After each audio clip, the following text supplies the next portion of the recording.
يستوي القاعدون من المؤمنين غير أولي الضرر والمجاهدون في سبيل الله بأموالهم وأنفسهم فضل الله المجاهدين بأموالهم وأنفسهم على القاعدين درجة وكل وعد الله الحسنى وفضل الله المجاهدين على القاعدين أجرا عظيما. difaaca dalka iyo dagaalka ay kula jiraan argagixisada marna kama mashquulin inay xifdiyaan kelmadda eebbe adkeeyaanna xiriirka kala dhexeeya Allah subxaanahu wa tacaala. أنزل عليكم بالكتاب أن إذا سمعتم آيات الله يكفر بها ويستهزأ بها فلا تقعدوا معهم حتى يخوضوا في حديث غيره إنكم إذا مثلهم إن الله جعل المنافقين والكافرين في جهنم جميعا. waa askar ka tirsan ururka 7aad guutada 16aad ee kumaandooska xoogga dalka ee danab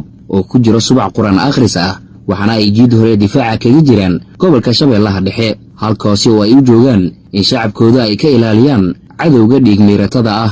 waa saaxiibo isaga dhow ciidanka kale waxay isku garabsadaan in mid kasta uu kan kale ugu faa'iideeyo cilmi ahaan iyagoo sidoo kale waqtiyada ay shaqada firaaqada ka yihiin u fariista subac si uusan uga dhumin ama u dayicin quraanka kariimka.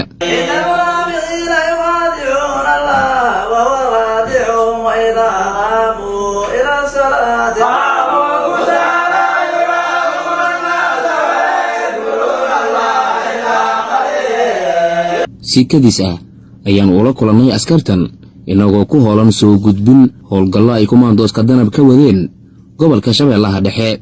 markaasi ayaan go'aansanay inaan bulshadeena la wadaagno dalijiriyaashan gacanna kitaabka quraanka kariimka ku akhrinaya gacanta kalena kula dagaalamaya argagixisada.